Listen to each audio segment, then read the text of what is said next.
Matthieu chapitre 14, versets 22 à 33. 22 au 33. Alors, le titre, c'est « La marche sur le lac de la vie ».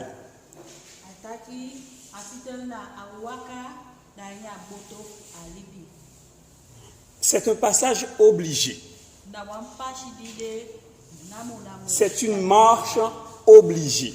Na wawaka di obligatoire. Toute personne qui respire, Alasa madiebo. toute personne qui vit a un lac à traverser. Alasa madielibi adwa liba fuhama. Et on doit le traverser jusqu'à l'enlèvement de l'Église, ou jusqu'à la mort, ou jusqu'au retour de Jésus-Christ. La vie est comme une barque, c'est comme un bateau, c'est comme une pirogue sur un lac, sur l'eau. Et tu te retrouves dans cette pirogue, tout seul ou accompagné, et tous les jours tu es dans cette pirogue. La particularité de ce bateau est qu'il est opérationnel, il est sur l'eau, donc il faut qu'il bouge. De ce fait, tu dois traverser. Et c'est ce que tu fais depuis ta naissance. Tu traverses, tu navigues, tu fais ce que tu fais habituellement. Tu fais le ménage à la maison. Tu t'amuses avec la famille, avec les copains. Tu vas à l'école. Tu vas au travail. Tu te mets en couple. Tu te maries. Tu enfantes. Tu grandis tes enfants. Et tu continues ton chemin. Tu continues la traversée. Tout comme les anciens disciples, notre barque continue de s'éloigner. Et tu es tranquille. Nous sommes tranquilles. Nous sommes dans notre barque. La barque de la vie. Amen. Mais, comme la vie n'est pas un long fleuve tranquille, les flots arrivent. Les vagues se montrent menaçantes. Car le vent est contraire. Satan multiplie et renforce ses attaques. Des esprits impurs se battent contre nous. Nous n'avons plus de sommeil. Nous ne pouvons plus manger. De grosses maladies apparaissent. Le coronavirus se présente. Fait plus de 336 000 morts dans le monde. Le confinement devient populaire. Avant, on ne connaissait pas ce mot, presque. Mais maintenant, tout le monde sait confinement, confinement. Le déconfinement se fait timidement et dans la peur. L'argent se fait très rare. Le travail est très peu fréquent. Pendant ce moment, des querelles surgissent dans les couples. Des querelles au travail, à l'école. On est désespéré. On est débordé, dépassé, dépatienté. C'est trop dur. Et ceux qui n'ont pas Jésus se suicident malheureusement. D'autres abandonnent les valeurs bibliques. Ils abandonnent les principes de Dieu et font naufrage. Dans ces moments-là, nous sentons que le Seigneur est loin de nous. Nous sentons que le Seigneur est loin de nous. Nous sentons que nous sommes oubliés, que nous sommes abandonnés. Et nous pensons au pire. Mais où est-ce qu'il est, Jésus? Où est-ce que Dieu est? Je suis tout seul. Je ne peux plus supporter. Cette situation me dépasse. Et je veux me donner la mort. Je veux tout abandonner. Je veux claquer la porte. Mais ce matin, l'Esprit de Dieu te dit non, il ne faut pas renoncer.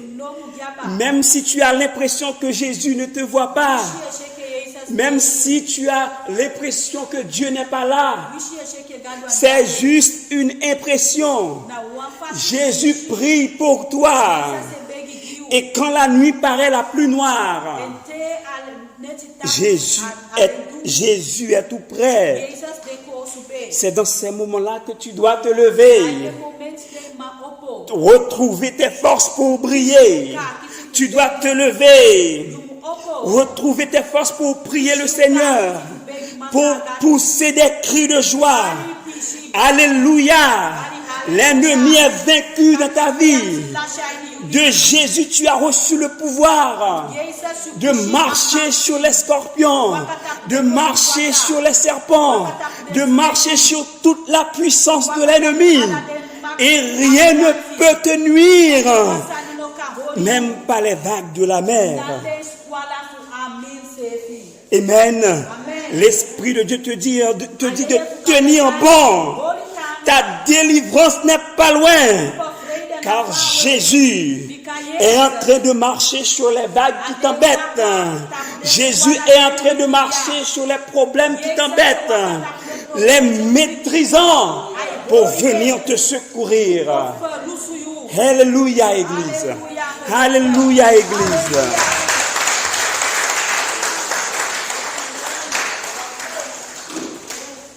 En voyant Jésus, les disciples sont dans la barque. Ils sont en danger. En voyant Jésus, ils croyaient voir un fantôme. Ça, c'est le travail de Satan. C'est le travail de la peur. Amen. Quand tout est noir, tu crois voir un fantôme. Amen. Quand la panique est là, tout te fait peur. Les versets bibliques, les chants qui te fortifiaient auparavant ne te fortifient plus. Amen. La parole du pasteur qui te fortifiait auparavant, cette parole n'a aucun effet sur toi. Amen. Eh bien, même si tu vois Jésus te parler, te disant, rassure-toi, c'est moi, n'aie pas peur. Mais tu as tellement peur que tu dis que tu vois un fantôme, qu'un fantôme t'a parlé. La peur te fait perdre ton bon sens, ta lucidité. Amen. On a peur. On a juste une petite grippe. On a peur. Oui, mais c'est le corona. Quelqu'un a une toux, on a peur. Je vais mourir, c'est le corona. On a peur de tout. Amen. Même si Jésus te dit, ne crains pas, c'est moi. Mais on a peur. On a peur. Et c'est sur ce terrain, la peur, le doute, que Satan veut t'emmener pour pouvoir t'égorger, pour pouvoir te détruire. Amen. Parce que quand tu es solide dans la foi, Satan ne peut rien contre toi. Satan ne peut pas te renverser. Mais lorsque tu as peur, tu deviens une proie facile. Il t'étrangle et il te tue facilement. Alors ce matin, retrouve ta joie, Église. Retrouve ta foi. Active ta foi et avance. Amen. Active ta foi et avance. Amen. Amen. Amen. On se protège. Amen. on met notre masque, mais on va travailler, amen, parce qu'il faut travailler, amen. On se protège, on met notre masque. S'il faut aller à l'école, on va à l'école, amen. On se protège, mais il ne faut pas avoir peur. Pourquoi il ne faut pas avoir peur? Si je fais attention, si je prends en compte, en considération les conseils, tous les conseils du pasteur, de l'État, etc., le sang de Jésus me couvre, alléluia. Le sang de Jésus me couvre, alléluia. Et je suis protégé, alléluia. Active ta foi, Église. Ne te laisse pas faire. Active ta foi et renverse les murailles de l'ennemi dans le nom de Jésus. Pendant que tous les disciples ont peur, croyons voir un fantôme, Pierre, lui, a eu l'audace de demander à Jésus de lui ordonner de marcher sur l'eau.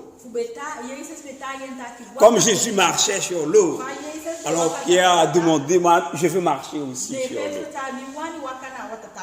Il a fait preuve d'une grande confiance. Même si tout le monde a peur, même si le bateau risque de couler, mais il a fait preuve de confiance. Même si ton bateau risque de couler, tu dois faire comme l'apôtre Pierre. Tu dois faire preuve de confiance, amen. Demande à Jésus de t'ordonner de marcher sur les circonstances de la vie, sur les problèmes de la vie, amen. Parce que Jésus donne ce qu'il ordonne et qu'il donne en temps voulu la force pour exécuter n'importe quel ordre.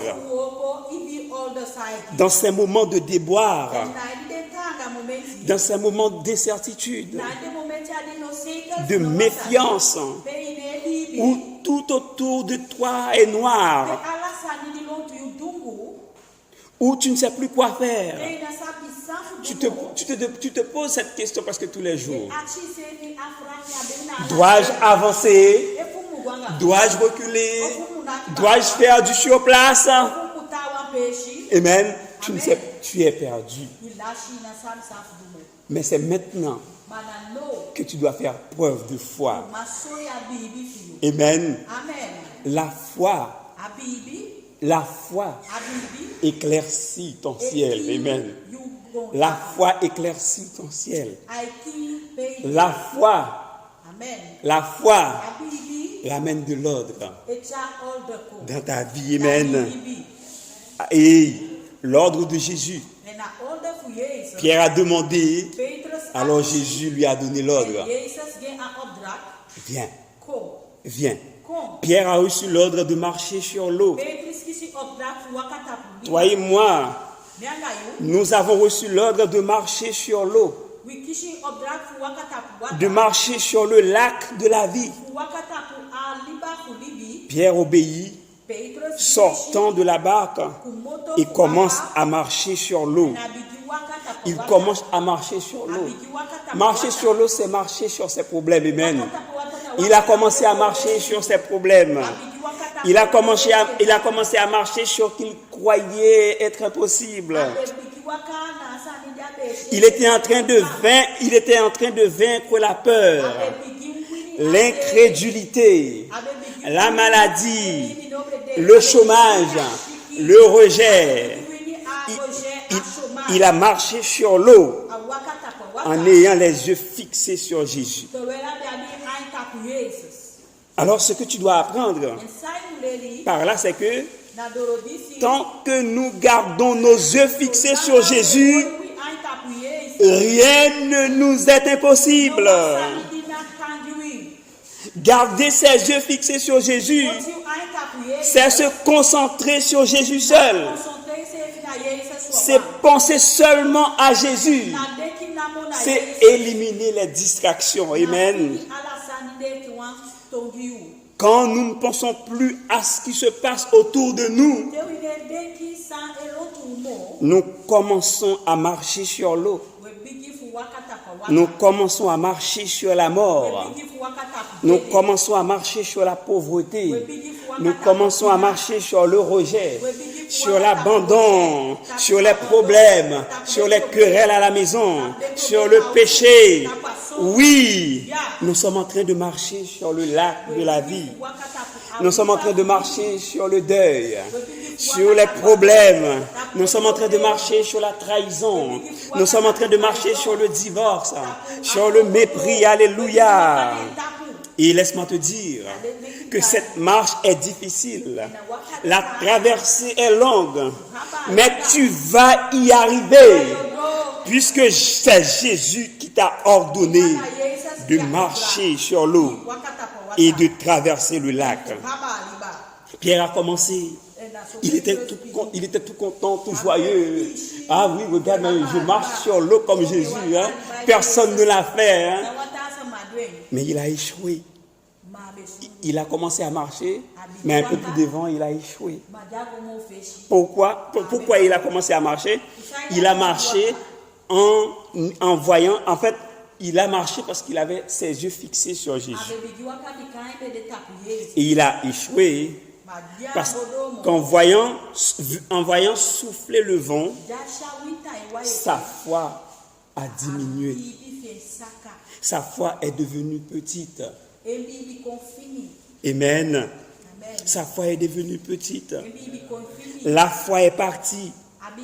Et quand la foi n'est plus là, il nous reste de la peur. Et puisque c'est la peur qui règne, notre barque coule. Notre barque coule. Est-ce que quelqu'un veut couler ce matin? Qui veut couler ce matin? Jésus ne veut pas que tu coules. Amen. Et moi, je ne veux pas que tu coules non plus. Amen. Tu dois rester solide. Tu dois rester solide. Tu dois rester solide sur le lac. Amen. Parce que tu vas arriver. Tu vas arriver. Amen, Église. Oui. Sans le Saint-Esprit, il est vraiment impossible d'aller quelque part. Le Saint-Esprit est celui qui va nous permettre de garder nos yeux fixés sur Jésus. Malgré le vent contraire, malgré les aléas de la vie. Tout comme Pierre, nous connaissons l'échec lorsque nous cessons de garder à Jésus pour penser aux problèmes. Nous avons bien commencé à marcher, mais nous coulons parce que le mari nous dit: ah maman, je te quitte aujourd'hui. Dès que tu entends que le mari te dit: moi je te quitte, et là tu commences à couler. Tu commences à couler. Amen. Dès que le patron te dit: moi je te renouvelle plus ton contrat, tu commences à couler. Tu commences à couler. Tu commences à couler. Dès qu'il y a un décès, une maladie, tu commences à couler. Amen. Pourquoi tu commences à couler? Parce que tu cesses de garder à Jésus. Amen. Tu donnes beaucoup plus d'importance à tes problèmes, à tes situations. Amen. Donc, un petit problème, le fait de te focaliser sur ce petit problème, ça devient grand, ça devient grand, ça devient un vent énorme, ça devient un miracle énorme, et tu ne peux plus le renverser. Amen. Mais ce matin, nous devons comprendre que celui qui nous a donné l'ordre de marcher sur les problèmes de la vie ne nous laissera jamais couler. Il ne nous abandonnera pas sur notre lit de douleur. Jésus ne permettra pas à la maladie de nous emporter. Jamais il ne nous livrera à l'ennemi. Le Saint-Esprit est Dieu en nous, tout puissant pour nous sauver. Tout puissant pour nous sauver. Et si tu es ce matin dans une fournaise ardente, dans une fosse au lion, Je déclare que tu vas sortir de là sans aucune égratignure dans le nom tout-puissant de Jésus. Amen. Si dans ta barque, tu n'as pas de tranquillité, si ce vent t'embête, je déclare dans le nom tout-puissant de Jésus, tu vas sortir plus que vainqueur. Alléluia. Tu vas sortir de là, sain et sauf, dans le nom tout-puissant de Jésus.